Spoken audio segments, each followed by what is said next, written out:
Olá pessoal, eu sou o professor Vicente Olsen, sejam muito bem-vindos. Neste vídeo a gente vai trabalhar um tema muito importante para compreender o primeiro ciclo econômico do nosso Brasil colônia, o chamado ciclo do açúcar.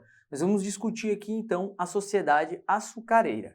Nós temos que lembrar que o açúcar ele era produzido na zona rural, e esse então é um dos primeiros aspectos dessa sociedade do açúcar, que é justamente essa concentração em zonas rurais. Afinal, os canaviais eles estavam dispostos principalmente na região litorânea do Nordeste brasileiro, que lá onde vai se concentrar essa produção de açúcar. Essa sociedade, então, além de rural, é uma sociedade com pouca mobilidade social e bastante estratificada. A distância entre aqueles que estavam nas posições mais elevadas da sociedade era muito grande em relação àqueles que estavam na base da sociedade.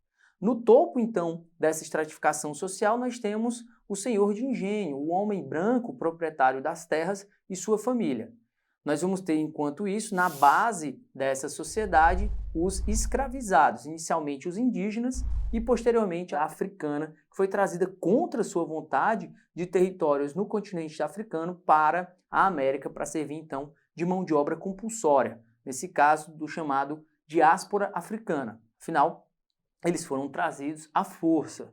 É interessante, então, a gente notar essa distância, essa disparidade social entre a força de trabalho e os donos da terra. Claro que nós temos aí uma classe intermediária, mas no ciclo do açúcar ela era muito incipiente, muito reduzida, composta de artesãos, de trabalhadores urbanos e de camponeses.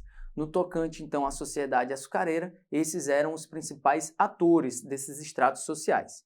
Vale lembrar aí também que era uma sociedade patriarcal que girava em torno do senhor de engenho, do grande proprietário de terras, branco, que não apenas possuía como posse as terras e os escravizados, mas também a sua família, sua esposa, seus filhos, suas filhas e até mesmo os agregados eram vistos aí como uma extensão das propriedades materiais do senhor de engenho, o que reforça então o caráter do patriarcalismo na nossa sociedade açucareira.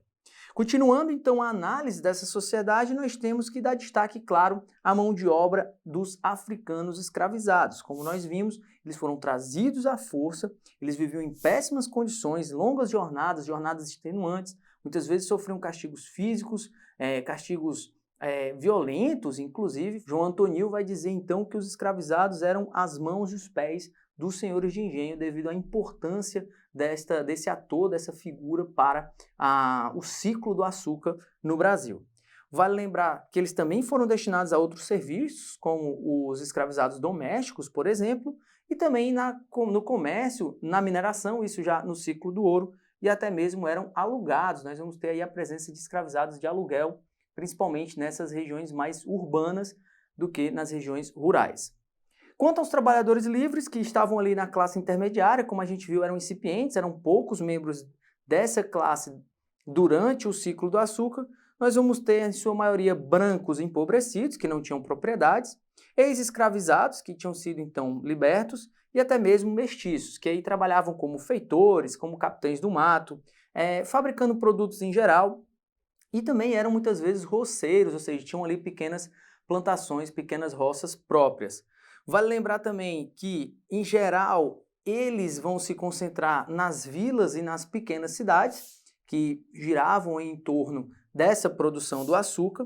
Nós vamos ter principalmente a questão nessas pequenas vilas e cidades, a questão principalmente do comércio sendo realizado, das pequenas trocas, das transações diárias. E vale ressaltar que são vilas e cidades sem planejamento. Geralmente tinham como destaque a praça e a igreja, em geral dispostas no mesmo local, e aí nós não vamos ter nenhum tipo de planejamento, por isso que muitas vezes era um crescimento, de certa forma, desordenado.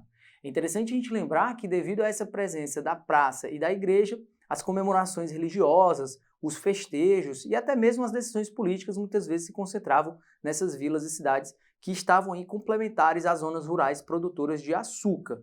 No caso, essas pequenas vilas e esses pequenos comércios reuniam aí costureiros, sapateiros, cozinheiros, açougueiros, entre outros mercadores, inclusive era onde organizavam-se o comércio de pessoas escravizadas, E nós vamos lembrar também que as decisões políticas, claro, eram concentradas nas mãos dos grandes proprietários de terras, os chamados homens bons. Quem eram esses homens bons? Eram os membros da comunidade que tinham então propriedade e que juntavam aí, que reuniam então o poder econômico a partir da terra com o poder político a partir da tomada das decisões.